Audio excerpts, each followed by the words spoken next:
Hello guys, welcome to JRF Edusides channel. दोस्तों, आज हम इंटरनेशनल रिलेशन में डिसआर्मामेंट एंड आर्म्स कंट्रोल को समझेंगे और इसके साथ ही डिसआर्मामेंट अर्थात निशस्त्रीकरण के संदर्भ में जो प्रयास किए गए हैं, ये प्रयास मतलब विभिन्न ट्रीटी और एग्रीमेंट के तहत जो भी संधियां अस्तित्व में आई हैं, हम उनकी चर्चा करेंगे और साथ ही उनको समझने का प्रयास करेंगे। तो देखिए, निशस्त्रीकरण के संदर्भ में जो भी प्रयास हुए हैं, उससे पहले हमें ये दो कॉन्सेप्ट हैं, जो कि निशस्त्रीकरण जिसका मतलब होता है डिसआर्मामेंट, और दूसरा हमारा क्या है, आर्म्स कंट्रोल।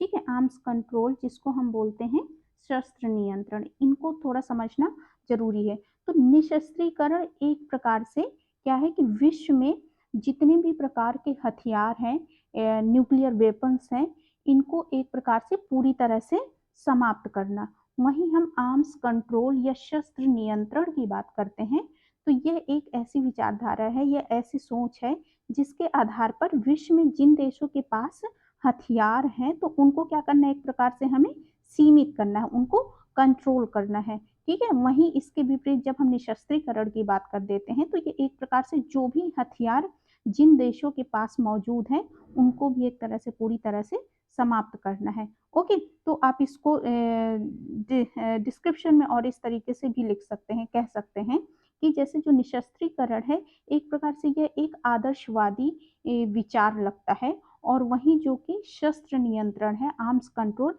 यह काफी व्यवहारिक हमें प्रतीत होता है। क्योंकि विश्व में यदि हम सुरक्षा की दृष्टि से देखें, तो कोई भी देश यह नहीं चाहेगा कि वह एक प्रकार से शस्त्र हैं जो उनके पास, वो अपनी सुरक्षा के हित को ध्यान में रखते हुए अपने शस्त्रों को बनाते हैं या उनका निर्माण करते हैं। तो उस आधार पर वो अपने शस्त्रों को सुरक्षा की दृष्टि से उसका निर्माण कर रहे हैं, तो वो किसी भी कंडीशन में वो अपने हथियारों को पूरी तरह से समाप्त नहीं कर सकते। ठीक है, वहीं यदि हम सीमित करने की बात करें, तो यह जो विभिन्न देशों के बीच जो संधियां होती हैं या यूनाइटेड नेशन में जो कन्वेंशंस आते हैं, उसके आधार पर हम उन हथियारों को कंट्रोल करने की बात कर सकते हैं, जो कि यह काफी व्यवहारिक हमें वास्तविक स्वरूप में प्रतीत होता है।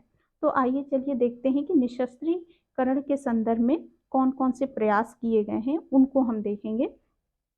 तो जनरली हम क्या देखते हैं कि जब प्रथम और द्वितीय विश्व युद्ध होता है, तो उसके आधार पर क्या इसका उद्देश्य मेनली क्या होता है निशस्त्रीकरण के संदर्भ में, कि हम विश्व में शांति स्थापित करना चाहते हैं। और शांति कैसे स्थापित होगी, कि जब विश्व में विभिन्न देशों के पास कोई हथियार ही मौजूद नहीं होंगे, तो युद्ध की बात नहीं होगी, और जब युद्ध नहीं होंगे, तो जाहिर सी बात है कि विश्व में शांति स्थापित हो जाएगी। ठीक है, तो इसमें हम पहली ट्रीटी देखते हैं, पीटीबीटी, जो कि 1963 में आती है, जिसको हम पार्शियल टेस्ट बैन ट्रीटी कहते हैं। यह एक प्रकार से क्या है, आंशिक परमाणु परीक्षण निषेध संधि के अंतर्गत भूमिगत परमाणु परीक्षण के अलावा अन्य सभी प्रकार के परमाणु परीक्षणों पर प्रतिबंध लगा दिया गया। अर्थात जो भी परमाणु परीक्षण है, वो भूमिगत परमाणु परीक्षण तो नहीं किए जाएंगे, इसके साथ ही जो आकाश और स्थल में भी परमाणु परीक्षण किए जा रहे हैं, उनको भी इसमें प्रतिबंधित किया गया। ठीक है, वहीं नॉन प्रोलिफरेशन ट्रीटी, जो कि 1968 में आती है, और यह ट्रीटी 1968 में आती है और लागू कब होती है, 1970 में। ठीक है, अगर इसका टाइम पीरियड पूछा जाए कि नॉन प्रोलिफरेशन ट्रीटी इम्प्लीमेंट कब होती है, जो कि 1970 में लागू होती है। ठीक है, यह जो संधि आती है, यह एक प्रकार से दुनिया में परमाणु हथियारों के रोक के लिए यह संधि अस्तित्व में आती है। ओके, जैसे कि हम देखते हैं कि परमाणु क्षमता का शांतिपूर्ण प्रयोग, और इस संधि के जो मूल प्रावधान क्या होते हैं, कि 1 जनवरी 1967 मीन्स 1967 से पहले जिन देशों ने मतलब परमाणु हथियारों का परीक्षण कर लिया है, तो वे राष्ट्र क्या होंगे, जैसे 5 कंट्री हैं, ये परमाणु शक्ति संपन्न राष्ट्र माने जाएंगे। Okay, means nuclear weapon states माने जाएंगे।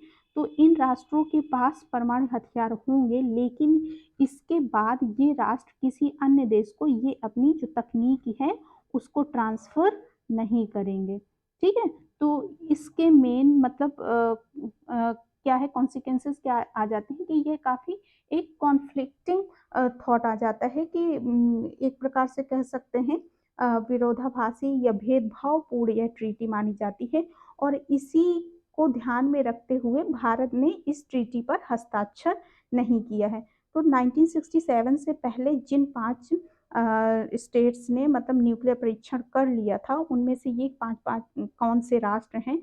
इसमें हमारा पहला United States, okay, first United States आ जाता है, then Russia, UK and China and France. ये 5 जो कंट्री हैं, ये न्यूक्लियर वेपन स्टेट्स आते हैं, ठीक है। तो इस ये भेदभावपूर्ण क्यों आ जाती है कि ये 5 राष्ट्र हैं, इनके पास nuclear weapon nuclear power country तो हो गई, लेकिन इसके अलावा जो विश्व के अन्य देश हैं उनके पास कोई भी हथियार नहीं होंगे, तो वो अपनी सुरक्षा कैसे महसूस करेंगे, ठीक है। मान लीजिए कि कोई देश की जैसे मान लीजिए कि अगर भारत के पास न्यूक्लियर वेपन नहीं है, ये 5 कंट्री, और लेकिन किसी भी कंडीशन में यदि भारत और पाकिस्तान के बीच कोई भी कॉन्फ्लिक्ट आ जाता है, तो हमें क्या पता कि यूएसए भारत का साथ देगा कि पाकिस्तान का साथ देगा, ठीक है। तो ये जो ट्रीटी है ये काफ़ी भेदभावपूर्ण आ जाती है और इसी बात को लेकर भारत अपना इस पर विरोध जताता है और इसी बात को लेकर भारत ने इस ट्रीटी पर हस्ताक्षर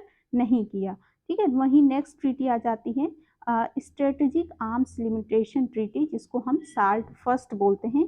यह ट्रीटी 1972 में आती है, जिसको कि ये संधि मेनली यूएसए और सोवियत संघ के मध्य होती है।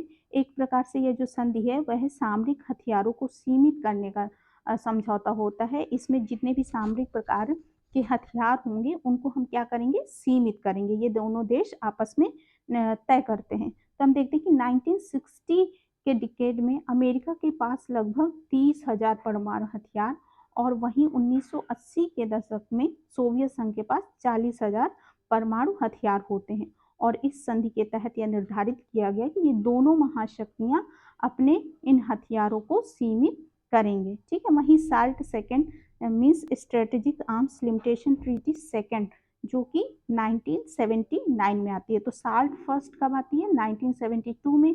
वहीं साल्ट सेकेंड ट्रीटी है 1979 में आती है।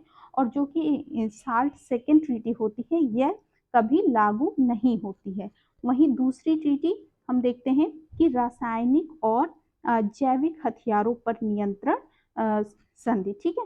रासायनिक means chemical and biological weapons को कंट्रोल करने की जो ट्रीटी आती है, जो कि 1972 में आती है और इसमें लगभग 100 देशों से अधिक इस संधि पर हस्ताक्षर करते हैं।